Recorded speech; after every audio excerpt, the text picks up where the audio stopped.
Well, thanks for jumping on, mate. I know we've been trying to do this for like it's like the interview that's never happened, but we've Yeah, man.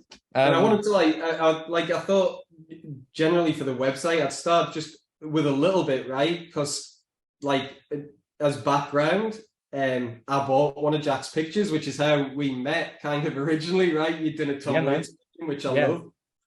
And Jack is like an artist and a musician, which is I'm always super keen to talk to people. Like I've talked to a girl over here called Lydia Cash, who's also is sort of a fine artist and musician as well. And Yeah. I like talking to you guys about how that comes to be. And so that was just a bit of background, and obviously we'll get into your background in much more detail. But Speaking of just backgrounds, yeah. let me unblur because Oh, cool. I just realized there's a massive chunk taken out of my shoulder. There you go. Sweet. Cool. Where are you at the moment? Are you in Netherlands? Or are you in the Yeah, UK? I'm in the Netherlands at the minute, man. Yeah, This is like the little uh studio space I've got. nice. So yeah, just got a big painting set up over there. I've got some paintings behind me I'm working Yeah. on. And do you So split pretty much 50-50 now, time wise? almost, yeah. Yeah, So I'm back in England in a week and a half. So I go next yeah. Sunday. Okay. Um, I'm gonna mix the sitting on the mixing the record because I say I'm going back to mix, but I Yeah. I wouldn't know where to start, man. Yeah, Yeah. I'm a Yeah. monkey when it comes to You're going any back of the to tech stuff. listen to the mixer record. Basically, I want to sit there, Yeah. and drink coffee. Well, you can learn at the same time, right? I think that's how a lot of musicians kick it off. Yeah, I've certainly got the intention of Yeah. learning. I don't know. We'll see when we get there, though. Yeah. I love all that messing around with all that stuff. I've got a friend here who's absolutely fantastic at it. And like I take every opportunity to go and sit with him while he's mixing records and things and try and learn. But it's like learning an instrument. It's like learning a new instrument. There's a It's real art. crazy, man. Yeah. Like, yeah, I didn't really. It was the first time I'd ever worked with um a guy called Dan Lucas down at the Joplin House studio in Kent. Yeah. I didn't really know what to expect. I worked with some amazing engineers and producers and stuff. I worked with a guy called Will Meyer in a band I was in, and Pete Crisp, who was like the first guy I recorded with. And so I'd had like a great benchmark. Yeah. But yeah, this guy Dan he had like this sixth sense about everything. So I'd be tuning up. I was using this lovely 1964 Hummingbird for the acoustic stuff, and I'm sort of like recording, and I tuned up, and everything's green, and I hit the chord, and he goes, "Oh, you just adjust that sort of that A string." I was like, "It's in tune." He goes, "Just tune it up a little." And I did it, and it's like, how it's like a different chord, you know? So Yeah. it's crazy. Yeah, Mm. Those guys are some of those guys are just it's ridiculous. It adds yeah, so much because I, I don't think I really appreciated it as much until I saw people do it like face to face, and then it's like, wow, it's a lot of work, and also there's some real sort of with the good people, there's some real genius behind that, I think. yeah. That's the problem with when you don't see it. I guess you sort of take it for granted. You Yeah, become kind of, what can they really be doing? Sort of maybe turning the volume up, yeah. and Moving some it, faders, they're just yeah. But it just shows how completely clueless that I am with it. Because yeah, seeing what actually goes into it, man. Yeah, um. So I guess, let's go like let's kick it off. Like let's go like right back. So sure, man. as a kid, you grew up in London, right? Yeah, so I grew up in London, and then we moved out of London just to one of the suburbs. So like kind of like end of the line from Yeah. London. And that was kind of more countryside, and London I always consider my home, but kind of Essex and those kind of suburbs is where I really grew up. And was art like so when did art come into the picture? When did you realize you had a passion for that? I mean, I was always sketching as a kid. I used to I remember I had like this massive A3 sketchbook when I was probably like 7 or 8, and I just try and draw like my favorite movie posters or like favorite musicians or video game characters. I've always sort of been into like creative media, so I was Yeah. always reading and watching movies and playing video games and your standard like 2000s child, but yeah, like I was always drawing, always creating. I always remember like Art Attack and things like that. I was Yeah, always I remember those. Tony sketching Hart. along with Oh, that. Tony Hart might be before your time. Yeah, but like those massive like Crayola pens that had like a diameter like that, so you'd have to hold them like Yeah, that as a kid. yeah. I remember doing that as young, about a year, as young as I can remember, really. And was it in your? It was in your family? Are your parents artists or anything like that? Or So my dad, not so he's super technical. My dad, he's an electrician by trade and worked on the railways. And my mum worked on the railways too in the offices, but she was super musical. yeah, She played trumpet. She did like a tap dance. She went to like Marylebone Girls' School in London, so like an acting school, and kind of did all these things. And her and her two brothers would go out together and do like a trio, like even when they were kids, like going around care homes and things like that. So she's kind of like creative, and she's really great with crafts and stuff. But I think I don't really know where the kind of fine art connection came from, like the yeah. painting and the drawing, because it was always encouraged, but I didn't Yeah. seem to pick it up from anywhere obvious. And did they recognize it in your folks early on and like encourage it in your teachers, I guess? Yeah, totally. So they definitely encouraged it a lot when I was in primary school, which I think is like elementary, right? Yeah, over here in the Over US. in the States. And I remember like at lunch breaks, like 8 years old, like asking my friends if I could sketch them, and I made like somewhat of a hustle trading like playing cards and like sports cards and stuff for Yeah. portraits as different characters, so that was like my first kind of art business, I guess. That's art sales. Yeah. Yeah, art hustle. And like, so they always encouraged it. They always made sure I had the materials. And then I went to a grammar school, and it was quite high intensity. And obviously at grammar school, there was a huge focus on you kind of get a career, and it's one of the like the hard hitting ones. So Yeah. I was always pretty studious. I always enjoyed English, history, and loved art, but I don't think any of my parents, either of my parents or any of my teachers to a point kind of ever saw it as an emphasis. It was always like cool, yeah, you're good at this, do it now while you can. Yeah, you can't. And yeah, I did sort of, I went for my GCSEs, and I picked it there, and I nearly dropped it. I nearly stopped doing it. Me and my teacher at the time, he was quite hard on me. And it's so funny because now we're like best mates, Yeah. and he's been like a mentor this whole time. But I think what happened was he recognized it, and I was messing around, I wasn't taking things seriously. And I think he sort of gave me this kind of ultimatum thing, I guess. And it was because of him and a couple of other teachers, so that was a guy called Dan, a guy called Tim.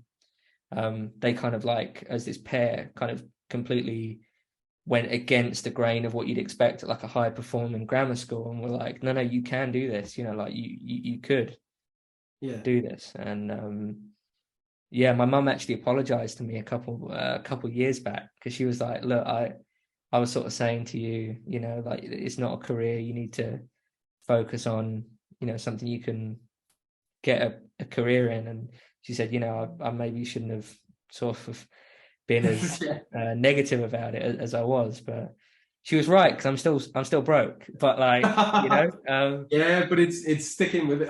Honestly, Jack, like I've interviewed a ton of people now for the website, and it's like, particularly with musicians, and especially like the virtuoso type of musicians, when you talk to them, the story's always the same, right? Which is there are always those messages from everyone, like, you know, you can't make a living. You know, it's like 1 in 2 billion or whatever, you know, who actually make a living out of this, and they're like, yeah, whatever, and they just keep going and just keep going and going and going after it, and it's It's the weird, same. man. It's like the same story all the time. Yeah, It's weird because there's been a couple times where I've tried to stop, you know, and tried to kind of like almost like slap myself out of it. You know, there was the first time when I was maybe like 16 in school, and mm. I remember I broke down in tears in the art studio at school because I was like, I just can't do this. I don't want to do it. I hadn't discovered painting yet, so I was trying to Yeah, like force kind of all these different things. I couldn't do it. So that was the first time, and I ended up pulling through and discovering painting, and that's how I sort of took it to the next step. And then there's part of me that just wishes, sort of like, there was a couple of times where I just thought I'd need to get like something normal, man, something that, you know, either I don't have to think about or it's just regular. yeah, And every time it's just like I've got this like need to do it, and it sounds cliche as hell, but I think, you know, like what you said with the interviews and stuff, you know, like the books I've read, you know, biographies and podcasts and interviews and stuff, yeah. you generally hear the same story. Like these kind of people that do push through, they just have this, they don't know why, but they just keep kind of going with it. Just that focus, right, and just going after it constantly. Yeah. And it's that thing of really not being satisfied doing anything else, you know, like Yeah, I've had to jump back on, you know, working as a carpenter's mate over the years, and it was great. It was regular money. It was fun work. I love doing it. But it was never like a, yeah, this is it now. yeah. It was always, this is it until I can do the art and the music again, you know. Yeah. And So then, so when did the actual painting? When did that start in earnest, kind of thing? Was that? I was probably 17. Yeah. I just joined my first band. And it was kind of like the first band where you really have a crack at it, you know, at that age where you're sort of meeting up every week to rehearse, and you start gigging, and all your friends are coming in from school, and you kind of riding that high of pretending you're, you know, Motley Crue, you know. Yeah. And yeah, it was around that time I discovered painting, and it all started with just some portraits of me and the other guys in the band, like on stage. I just tried to kind of copy them, and it kind of grew from that, really. Yeah. Yeah. It's it's interesting. I've discussed with a couple of, like I say, I interviewed an artist over here as well who was also a musician, and then there's another guy, and actually I meant to ping you about him because I really like him, Charlie. I forgot his surname. That's terrible, but he's a musician as well. He's based out on the West Coast, but he started making hats for his, but he made hats for himself. So Lone Hawk hats, right? So Oh, sweet, Lone Hawk. Yeah, Lone Hawk. Yeah, so he made all the hats for 1833. The new.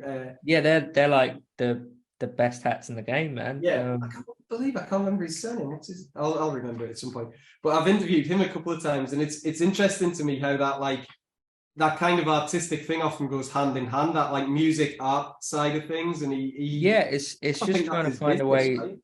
Yeah, I always keep in mind that Tom Petty quote about, yeah, if you can just about pay your bills doing what you enjoy, and that's like being successful, you know. Yeah, absolutely. And I've seen the hats definitely seem to be a big thing at the moment.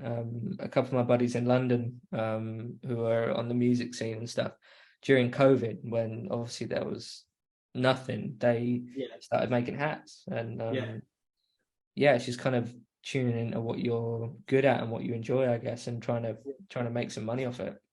Yeah, exactly. Charlie Overby, that's his name. Overby. I don't know. I've spoken. Yeah, I had a great chat with Charlie Starr from Blackberry Smoke about Lone Hawk hats. Actually, he was. Oh yeah. He wears his hats. Yeah. Yeah, he loves them, man. And it's so funny. The first time I met him, you know, like you think. So I mean, I'm just 25, and I discovered Blackberry Smoke when I was like 12, and I met him when I was about 21 for the first time.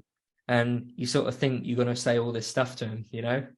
Yeah. You're like, oh man, you got me through, you know, teenage stuff and all this stuff. You know, I love your music. And we end up chatting about hat bands for about 10 minutes, and then we both realized that we'd been chatting way too long and had sort of go and mingle again. And yeah, most of that was about Lone Hawk. Yeah.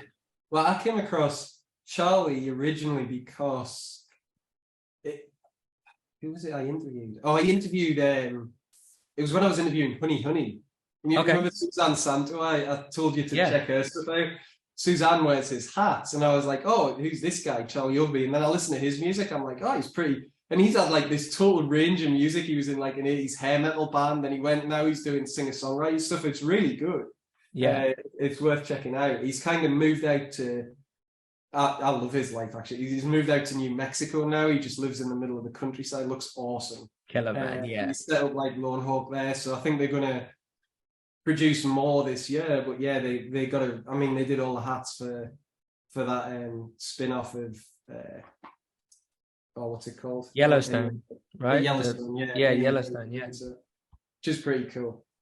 But yeah, yeah, that's killer, man.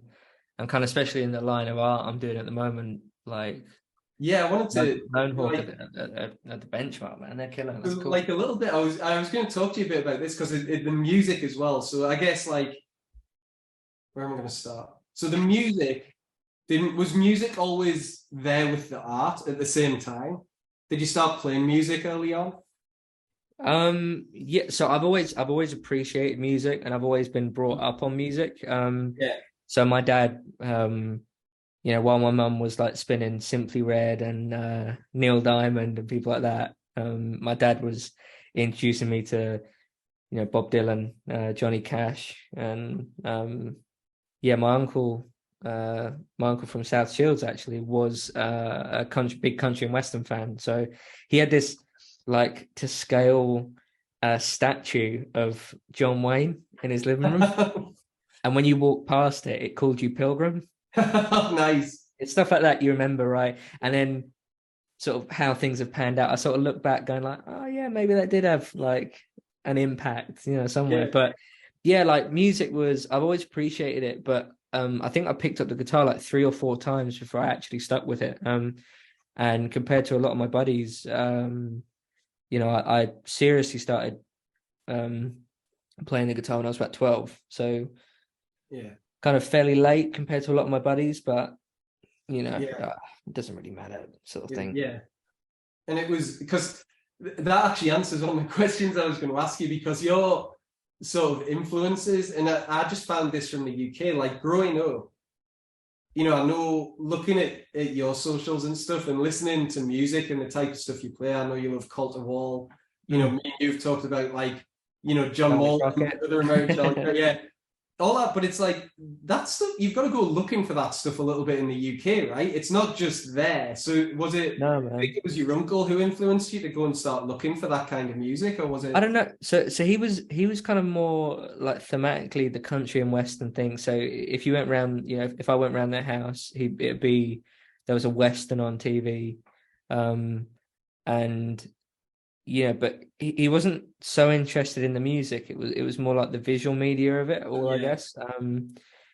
But he's such a larger than life guy anyway. I really think the world of him. As my Uncle Alan, and he'd come round. He had like his hair in like this kind of Conway twitty, back comb, and he had a big buckle. And then, like even as a kid, you sort of expected him to sound like one of the guys on TV. You go, "Way, hey, man," be like, "Oh."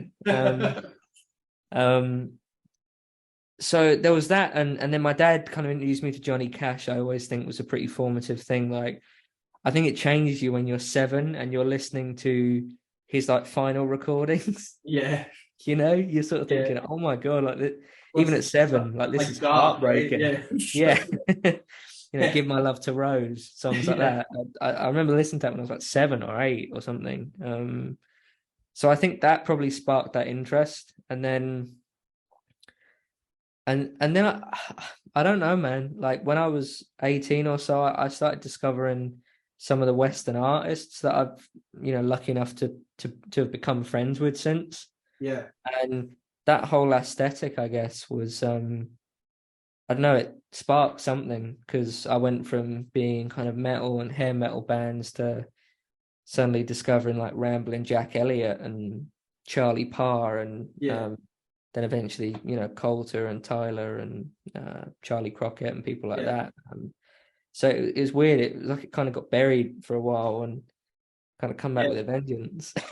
Yeah, and I see like it like there's a connection in terms of I love the paintings you're doing now of like the the cowboys, the old cowboys and things like that. And I'm not I like talking to artists because with music, I'm not a great musician, but I can understand it and I can talk music and songwriting and stuff like that. I kind of get it, right?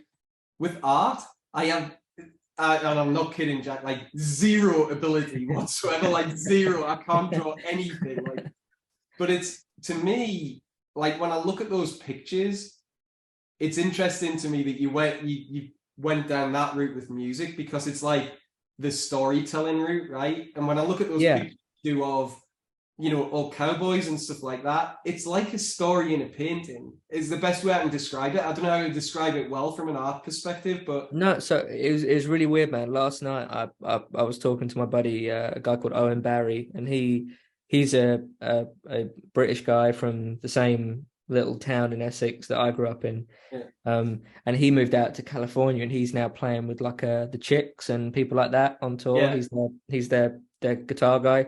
And we were talking about on my record I've just cut, I've got a guy called Pat Lyons who plays in Coulter Wall's band. He's on steel and mandolin for the record.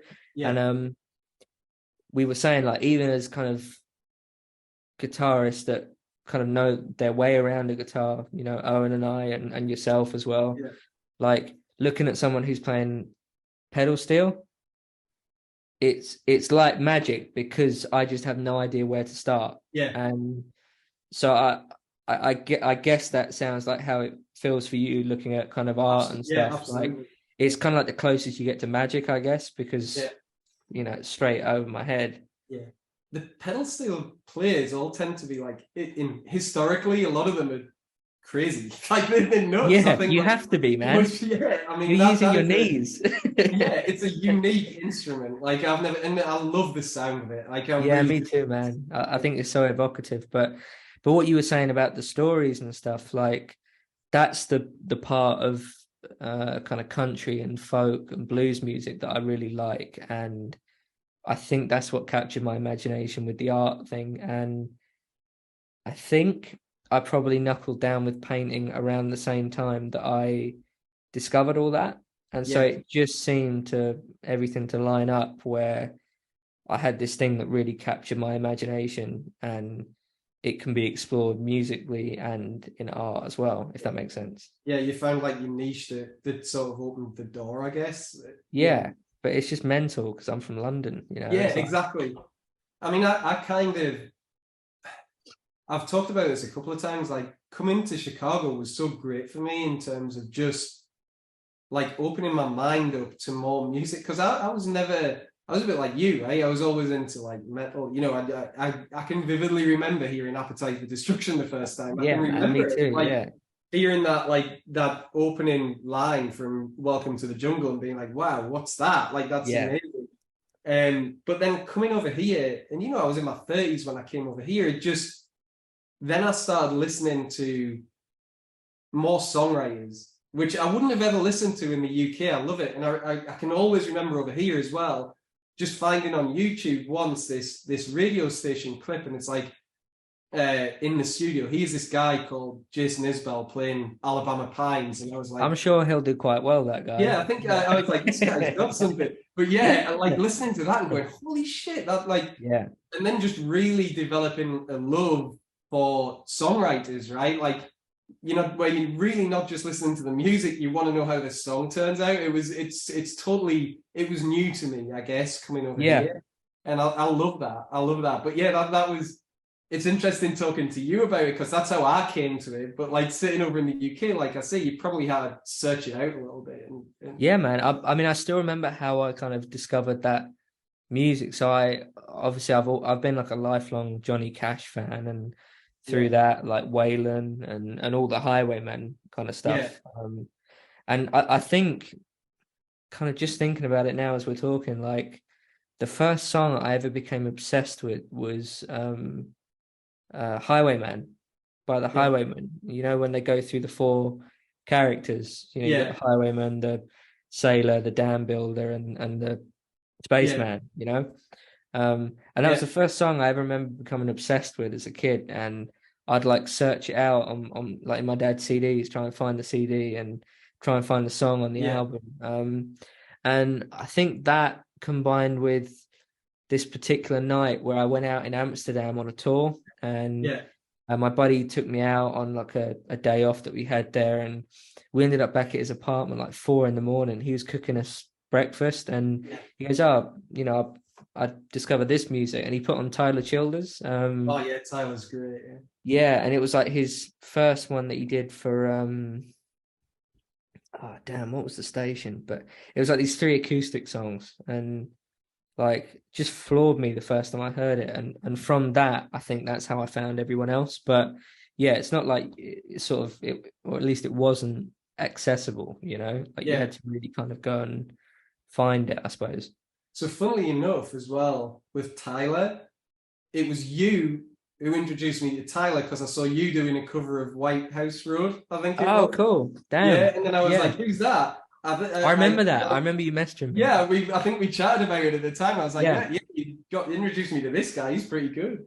yeah, So yeah, that's so. So I guess then the music was going on. I know you toured a bit, right, with RHR, in yeah, and like back into like 2018. yeah, Were you guy like called when did Aaron you as start well. like writing your own music? Far too recently. Um, it kind of become a joke, man, because when I first started playing guitar, so I was like what 12, and um, you know, I picked up the guitar, and when I finally stuck with it, it was around the same time, funnily enough, that um, uh, for Christmas I got a copy of Slippery When Wet, Appetite for Destruction, Use Your Illusions 1 and 2, Yeah. and I think it was Toys in the Attic, which, you know, like three or four of those 4 or 5 records are still in my top 10, you know, of Yeah, all time. absolutely. Yeah. I think it was around that time I sort of figured I'd stick with it. And like you do, you start writing like really crappy Yeah. songs, Yeah. right? When you're that age. And Yeah. yeah, and you're doing it to impress your friends. That is, there's no deeper Yeah. meaning to it, you know. It's like, Yeah. this is how I'm going to become the most popular guy at school, right? And it Yeah. never works. No. And if you're like me, you end up doing a cover of Horse with No Name in a music lesson when you're 13 and boring the class to tears, right?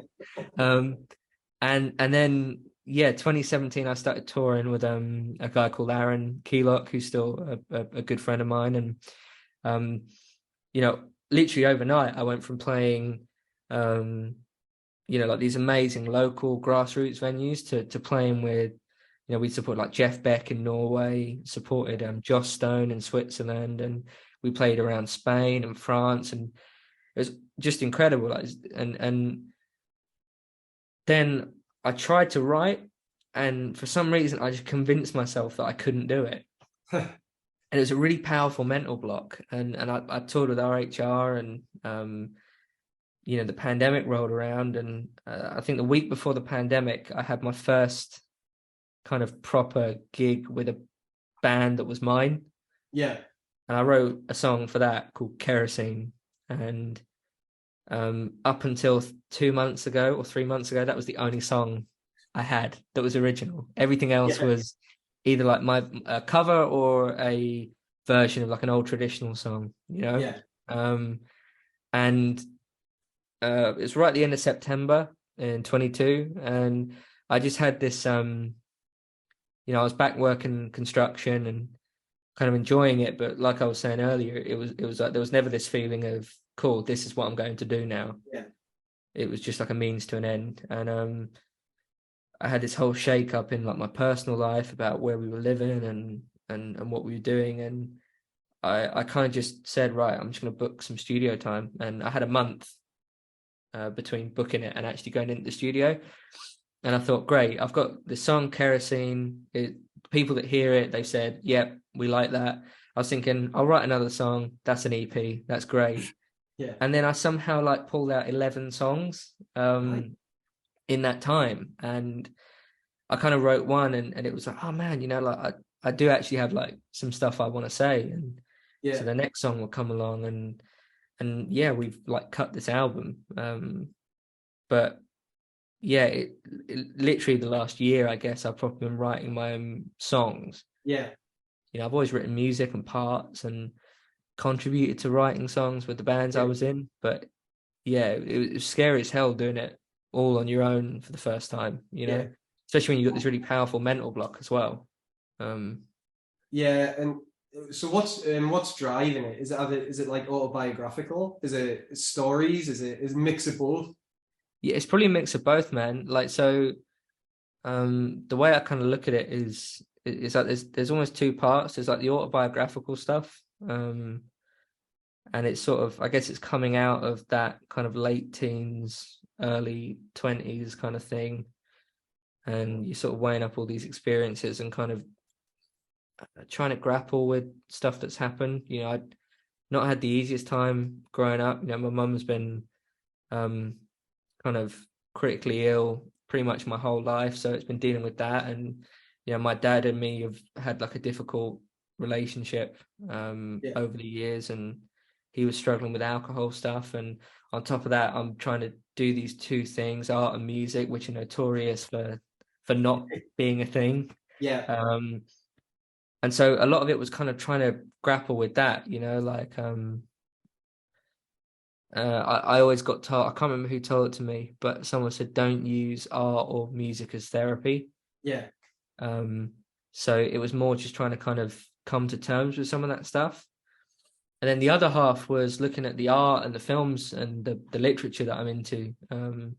Again, a lot of the Western stuff, and just thinking, what would that sound like? So, again, like I've been fortunate to become friends with some of these like crazy Western artists that I know. So there's Mark Majori, who's a French guy who moved out to California, and Brett Allen Johnson, Logan Hajej, and Glenn Dean, and people like that. And I was just looking at their paintings, just thinking, what would that sound like? Why is that guy on that horse, like right there in that moment?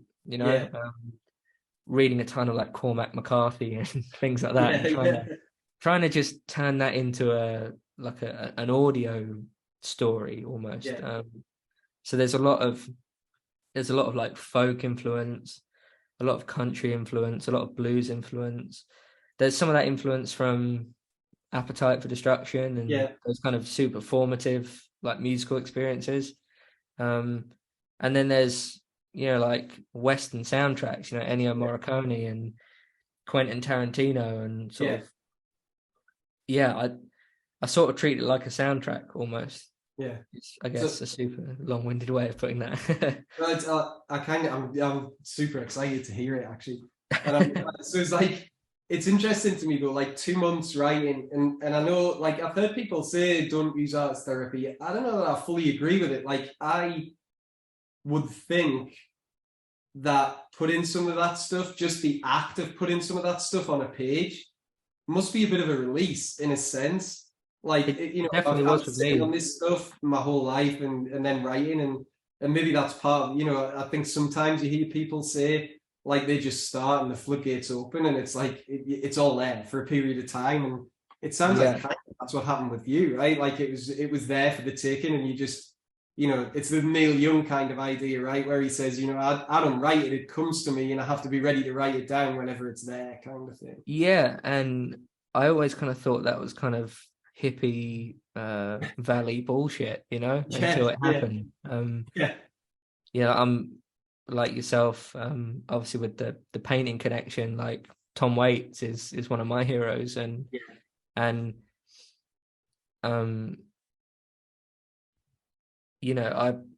kind, part of me, when I first discovered him when I was about 18, I sort of thought, like, man, I hope someone kicks me in the throat pretty hard so I can sound like that too. But thankfully that didn't happen. But what I did take away from it was kind of looking at what's going on around you and the people around you, and it's normally like the ordinary stuff that is kind of the most fascinating thing.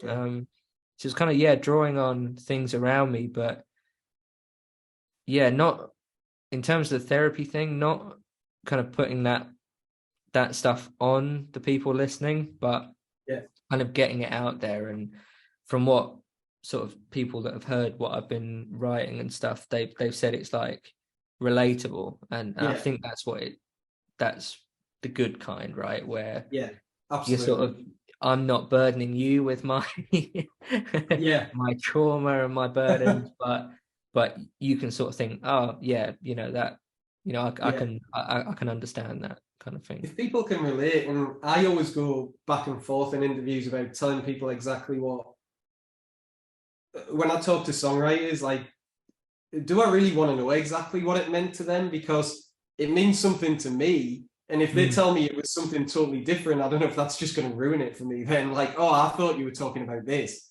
And Yeah, that's man. what it meant something to me because that's what I thought it was about. And Yeah, then, it does. yeah, That kind of thing like does cheapen it, because like what I remember being like super into the Godfather book when I was a kid, yeah, and I read it, and it was like, oh my God, this is the best fiction I've ever read, like blew my 15-year-old mind. And then to find out that he wrote it because he was short on cash, and he rushed it, and it was just like, cool, 4 weeks, get it done. Like, can't really look at it in the same way. So I found that with music as well, when you find out kind of the meaning behind stuff, you sort of think like it can either make it or break it. yeah, it can. It's a risk, like finding that stuff out. Yeah, like when Neil Young talks about Old Man and how it was written about the caretaker on the ranch he bought, just Yeah, as he was writing Harvest. That kind of makes that song so much deeper to me, because it's like yeah, personal. yeah. Um, but yeah, man, I think you run a tightrope as an interviewer, as a guy who's interested in that, because yeah, you're kind Yeah. of putting yourself out there for potentially ruining a lot of your favorite stuff. Um, so what's timeline looking like then? You said you were going back for mixing. Yeah. What do you think release date wise? Is it? So I'm hoping obviously this year. Yeah, And I think it just depends on how we're going to do that. You know, I'm thinking I'm going to do my best to kind of pitch it and see if I can get some support with it. yeah. But otherwise, like it will be released. It's just kind of how, I guess. How you do it. I Mm. mean, there's a lot. There's a lot. I've talked to a lot of artists sort of over the last couple of years who are deliberately going down just the independent route and doing it themselves, which is, it's great that that's an option now that you can For do that. sure. I Yeah. do question to a certain extent what the value of a record company is these days. It's an interesting question. I mean, I know that the bigger ones can bring a lot of marketing and that kind of power to the table, but Yeah. I it's mean, it's interesting. it's kind of like, I guess the proof is in what happens. Like, um, I love a lot of the kind of East Coast labels that have popped up. And I think they're doing amazing work. Like Connie and Travis at La Honda Records, Yeah, they're amazing. They've got, they're in charge of Colter Wall stuff, and the local Honeys and Vince Neil Emerson and people like that. And you got John Prine's label, Oh Boy Records, and yeah, Rounder and people like that. I think they're doing amazing work. So I think it's just kind of finding something like your music and your way of doing it's compatible with, I guess. yeah. Agreed. Yeah, Agreed. because when I've been signed in bands before, like you think it will change everything, you know, um, Yeah, and and then you kind of realize, no, that's up to like what happens now. You're signed, or now exactly. you're releasing something. And it's the same with art as well. You think every time you get your first gallery thing, it's gonna be, you think that one of those artists I mentioned, Logan Hajej did a great chat with a guy called Ed Robertson, and he was saying the same thing. Like when he got his first magazine spread, he was like, you know, tallying up all these things in his head about, oh, I'm going to be able to do that now, and I can do this, and you kind of realize it. You know, it doesn't change a ton. It's kind of what you do with it, kind of building on that, I guess. Yeah, that's it. Yeah. So, and then with the art, like, where do you see things? Because I mean, you've had great success, right, with the art as well. I know, like, following you on social media, you've had art hung in large galleries and things like that. You've won, yeah, man. 22 was a good year for that, which was surprising after COVID. You know, I got into there's a virtual gallery that's based out of Dallas, but they do collaborations in spaces. That's Western Gallery. A guy called George Irwin is the curator for that, and I've got some work with them at the moment. And you know, I hung at the Moore galleries in London, and then kind of the White Buffalo thing back in 2020. That was a big thing. And I'd be keen to do more of that, you know, more of the album art stuff, and because, you know, you kind of get the best of both worlds. Resurgence as well now, right? It's like, well, yeah, you can see. I'm super into that, and part of that is that it is the whole package, right? Like if you download something great, the music's there, and that's the main thing. But like, you get an album, you get the liner notes, you get all that stuff. And man.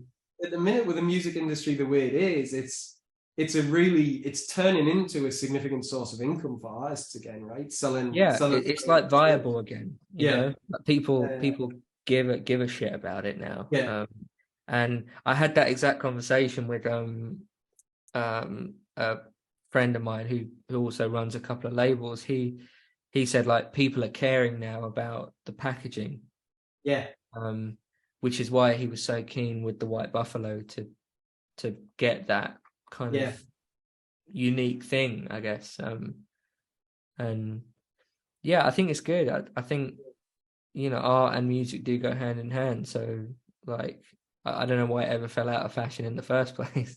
I think there's some artists over here. I mean, some musicians over here that you'd be perfect for doing album art for, right? Like, I'm thinking the Cult of Walls of the world and people like that. I mean, I'd love it, man. You know, I've already done a ton of artwork on those guys. You know, just either commissions or just kind of illustrate. I'm doing one of Charlie Crockett right now, actually, like a painting of that, and I mean, that would suit me down to the ground. You know, if I could sort of work with any of those guys, I'd be happy. Well, thanks, man, for taking the time. I know it's later where you are. No, not at all, man. I appreciate you. I'm looking at, like, the people you've interviewed. I was like, man, why are they going to bother themselves with me? You know? No, absolutely. Honestly, Jack. Like, I know when you and I started chatting a while back, and then I just you're one of those guys that I kind of love and hate at the same time. Because I'm like, shit, leave some talent for the rest of us. I just colour stuff and make a noise, man. That's how I put it. You know, I colour stuff and make a noise. So, was it? It must have been the Vintage Trouble days, right? That was how we first got in touch. Like, I think we first got in touch then. Yeah, we started. Man, when did we see him? They'll always hold, like, a special, like, memory for me, because I remember seeing them on Jules Holland. And Kirst was asleep on the sofa. I remember, like, waking her up and going, "Look at this band! Like, they're awesome." Yeah. And then randomly, Kirst is a huge Bon Jovi fan, right? So, I know. Yeah. I've been to see Bon Jovi so many times with her. But we saw Bon Jovi in Manchester at the cricket ground, and on that day, Vintage Trouble was supporting. And right before they came on stage, you were there, right? It was the London show at Hyde Park. London one, that same one. So right before Vintage Trouble came on stage, I got a phone call from the US saying, "You've got the job in Chicago." And we just got wasted, like, at that show. We paid for, like, VIP tickets, so there was a free bar. and I was going to the bar and like getting drinks for everybody around us, and everyone's like, yeah, we go to America, and that show will live in my memory. And that's festival prices as well, man. So that's like a £100 round, you know. Yeah, exactly. Yeah, exactly. But yeah, I wouldn't mind. I definitely toured through Chicago for a while. Actually, I want to see them next time they come through. Yeah, man. They'll always hold a real special. I mean, it's how I met my missus, was through the fan group on Facebook, and I saw him supporting Bon Jovi when I was about 13, and like they become buddies, and the people I've met through it as well, yourself, and just too many to even name like right now off the top of my head, but some of those people that I'm lucky enough to call friends now, like through that group. But I got a really sweet message the other day from one of them, a guy called Alan, and he was saying it's so crazy because he's seen me go from like 13 to 25, and he said how cool it was seeing everything, and it meant a lot. But it's all just because of the music, which is wild, it's all just because of the band. I mean, I've talked about it a lot, right? And it was sort of highlighted during lockdown. I've written about it on the website, and just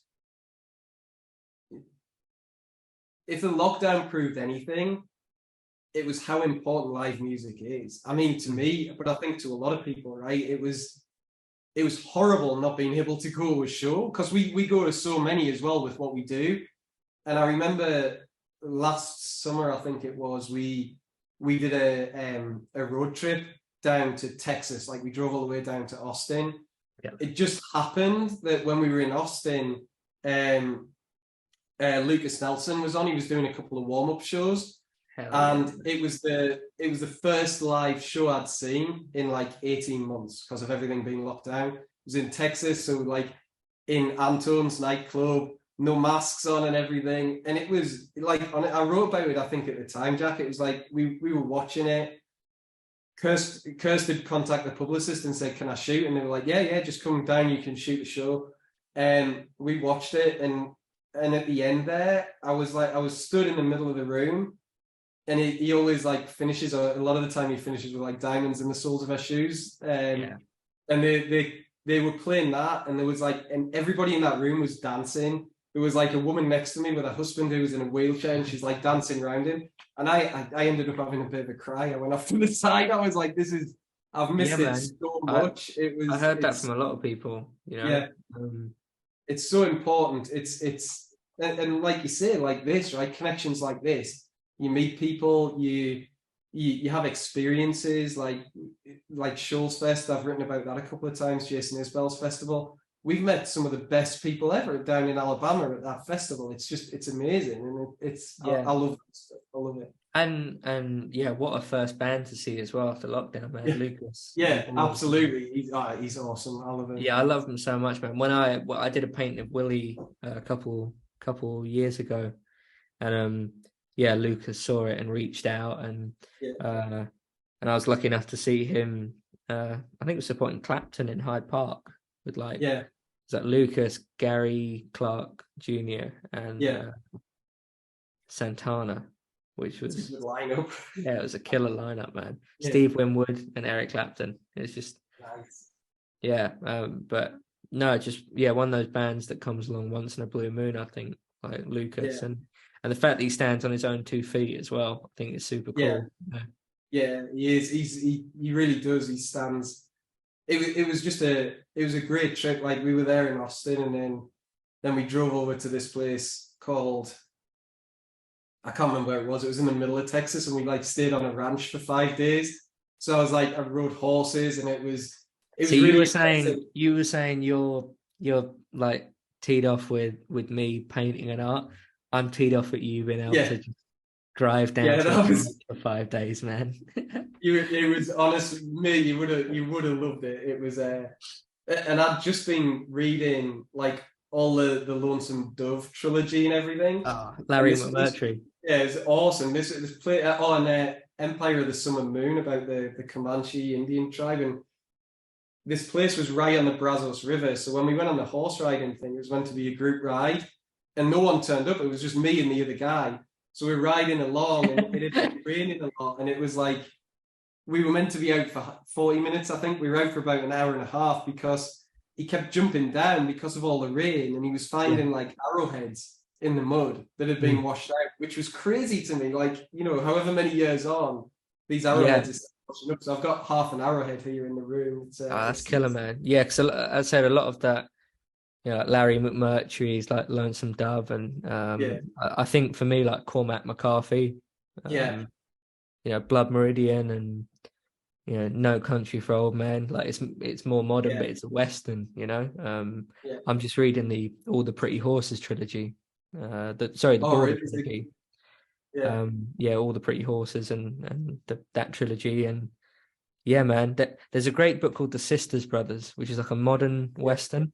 I think they made a movie with John C. Reilly and Joaquin Phoenix, I think. But that's a great book. Yeah, it's about two. John C. Reilly. That guy's like a chameleon. It's ridiculous, man. Yeah, it's like when I saw there's a film, a western a couple years ago with like Jeff. Is it Jeff Daniels from Dumb and Dumber? Oh yeah. And he played like the most evil son of a bitch, like bandit leader ever in the West. Yeah. And I was like, not Harry from Dumb and Dumber. Yeah, man. And it's the same with John C. Reilly. You know, you see him, and then in a film like that, which is, you know, there's comedic elements, but it's definitely a more serious film. And like he killed it, man. Like he's going toe to toe with Joaquin Phoenix, and so unexpected. But the book's amazing. The book's incredible. And it's stuff like that, and No Country for Old Men and things like that. It's all kind of influencing in this record I've just cut, you know. So weirdly, actually, in the first bit in All the Pretty Horses, Cormac McCarthy he's talking about riding in Texas and finding all the arrowheads and stuff, and like the Comanche trails and everything. So yeah, it must have been something else, like actually experiencing it, man. Oh, it was phenomenal. And it was like, it was everything I hoped for from Texas. There was like no help. Did you wear a hat? Anything. I was like, did you wear a hat? I didn't wear a hat. I would have loved to have worn a hat. I'm gonna. next time I'm in Texas, I'm getting a hat. Or if I ever go out to New Mexico and see Charlie, I'm gonna buy a hat from him. You got to, man. Like, I've got a couple hats now. You know, like a Stetson, and bought in New York, so it's super authentic. You know, like. But yeah, weirdly, I've just got a commission to paint Pinnacle Peak in Arizona. So I'm hoping at some point to come on over and everything. If the record goes well, who knows? I might be able to play there. But you might too. If you're in Chicago, you can, you know, this room's got a bed that folds down behind me, so you've always got a place to sleep if you want to. I will take you up on it, man. That's the thing. I'll turn up. I'll call in a favor. He with all the guitars. It's we're actually so we're doing this year. I'll tell you just because I might ask you to push it a little bit on your socials if you get a chance. Sure, man. We're gonna, in September and October, for the website, we're going to try and raise a bit of money for Musicians on Call, which is a charity that I've done some stuff with here that like send musicians into hospitals to play for patients, and then also for NEVA, which is the Independent Venues Association over here, because during lockdown I interviewed someone from NEVA and it just scared the crap out of me. Like 85% of their members at the time, like owners of independent venues, were basically saying, we're going to go out of business without some government. So we wanted to do something like big that hopefully captures people's attention. So in September, I'm going to ride my motorbike from New Jersey to LA. Yeah, man. We're going through 10 cities. So we're going to try and sort of interview owners of venues, independent venues in each city, and video the whole thing as we go along. Get people to submit playlists for the journey, all that kind of stuff. So it's going to be, it's a shit ton of work, but it's going to be fun, hopefully. and All the hopefully best we stuff can is, smash man. You know, I've realized that the last couple of years, like the stuff that takes the most time is generally the best yeah, payoff, you know. it's worthwhile. Yeah, so hopefully we can like raise a bit of cash, but I'll let you know about it as we get further into it. But it's going to be yeah, it's going to be like my American sort of. Your Kerouac moment. I get the easy bit right. That's what Kirst keeps telling me. She's going to be in the van with like some spare tires and all the video equipment and stuff. I'm Yeah, down with, yeah. which is going to be a challenge for her, and I'm going to be on the bike, like riding on my own. So That's it, it's man. going You're playing Jack Kerouac like Lone Rider or to, something, yeah, and absolutely. Kirst is doing the real work. Yeah, the real work, the hard work. Don't tell her that. Man. Well, she'll have to edit this. So. No, that's killer, man. That'd be really something. Yeah, hopefully, if we can get it to And it'll if we can. still be more comfortable than doing Amtrak as well. Yeah, So oh, absolutely. you're Although good. I would love to do the I've been told absolutely no, we're not sleeping on trains. Like I would love to do the cross country Amtrak thing. Yeah, me too, man. I wouldn't mind slumming it for that, you know, like just Randomly, it's entirely driven off. What's the Eddie Murphy film? That was the first time I saw an Amtrak train. Trading Places, where they're on for New oh Year, yeah, they're on the Amtrak at the end. It's one of my favorite films ever. yeah. I was like, that would be really cool going on like, and that's Well, not even a sleeper train or anything. that's like you know, like through the music and stuff. Um we're friends, this Canadian lady who moved over to Essex, and I was like, oh yeah, I've always wanted to visit Canada. I want to go and visit like Saskatchewan and the Yeah. plains and the prairies and stuff.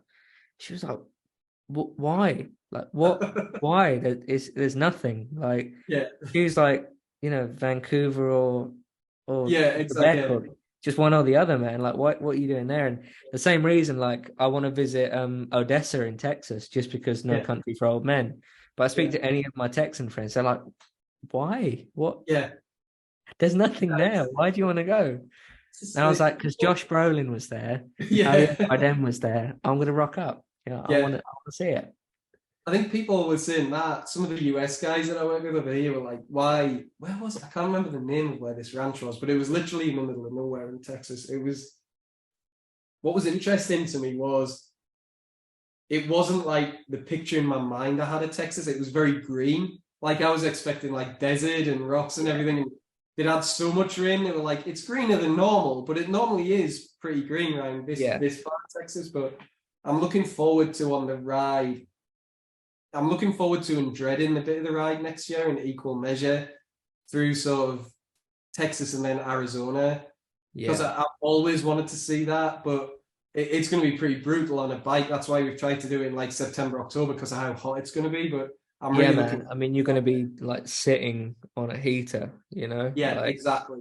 through the desert. I mean, I really want to visit, you know, Arizona, just the whole Southwest. I want Yeah, to sort of tour at some point with a couple of the guys that paint out that way. yeah, And you know, I'd love to visit, you know, Taos and New Mexico and yeah, Scottsdale and Phoenix and places like that. But I've heard some pretty harrowing stories from those painter guys, you know, about when yeah, they've gone out and they've just taken their equipment out, and one of them's got lost, or one of them's like nearly yeah, like gone head over biscuit down a gully or something, you yeah, know. yeah, Yeah, it's like it's definitely, you know, it's still treacherous, you know. yeah. So And that it's just such a like interesting.